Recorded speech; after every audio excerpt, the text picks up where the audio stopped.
Hallo en welkom by ons gebedsoordenkings van 20 Oktober 2025 en ons onderwerp vir vandag is die Prins van Vrede. Dit kom van Jesaja 9 vers 5 en 6 af wat sê, want 'n kind is vir ons gebore, 'n seun is aan ons gegee en die heerskappy is by sy skouer. En hy word genoem wonderbaar, raadsman, sterke God, ewige Vader, vredevors, tot vermeerdering van die heerskappy en tot vrede sonder einde op die troon van Dawid en oor sy koninkryk, om dit te bevestig en dit te versterk deur reg en deur geregtigheid, van nou af tot in ewigheid. Die ywer van die Here van die leerskare sal dit doen. Nou hierdie gedeelte uit die boek van Jesaja stel een duidelike feit. Ware vrede is onder die regering en die gesag van Jesus Christus. En in die teks word hy met baie name genoem, maar wanneer dit by die vrede kom, is dit hy, net hy, Jesus Christus. En Jesaja noem Jesus die vredevors. En hy sê dat aan die vermeerdering van sy heerskappy en van sy vrede sal daar geen einde wees nie. So Jesus gee ware vrede. Nie soos die wêreld dit gee nie, maar sy vrede. En dan bestuur en onderhou hy daardie vrede in ons lewens. Soos ons in gehoorsaamheid onsself onderwerp aan sy beloftes en aan die voorwaardes wat daarmee gepaard gaan. En soos ons in hom bly en volhard, sal daar geen einde wees aan sy heerskappy en sy vrede in ons lewens nie. Sela. Ja, Sela, vir die wat nie weet nie, beteken stop nou rukkie hierso en dink oor dit wat ons nou net gesê het.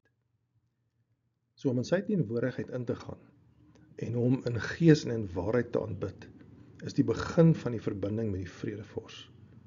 En Jesus sê vir ons in Johannes 4 vers 23-24, toe hy met die vrou by die put gepraat het, toe sê hy vir haar, maar daar kom 'n uur, en dit is nou, wanneer die ware aanbidders die Vader in gees en waarheid sal aanbid. Want die Vader soek ook mense wat hom so aanbid. God is gees, en die wat hom aanbid, moet hom in gees en waarheid aanbid. Ja, as ons dink oor dit wat ons nou net gesê het, vir 'n oomblik, kom ons bid. Vader, ek glo dat Jesus Christus ons Here, die kind is wat vir my gebore is, en wat vir ons almal gebore is. Here, u seun wat u vir ons gegee het. Here, die heerskappy van alle eeue, dit wat was, wat is en wat kom, dit rus op sy skouers. En Vader, deur u Heilige Gees is hy wonderbaar. En is hy my raadgewer, ons sterke God en ons ewige Vader. Here Jesus, u is ons vredevors, ons prins van vrede.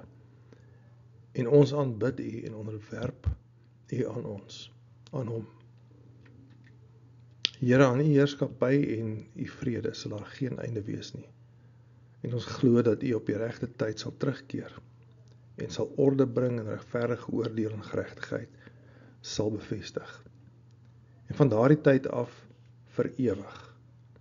Halleluja, Here, u ywer sal dit vir ons doen. En ons aanbid u in die kragtige naam van Jesus Christus.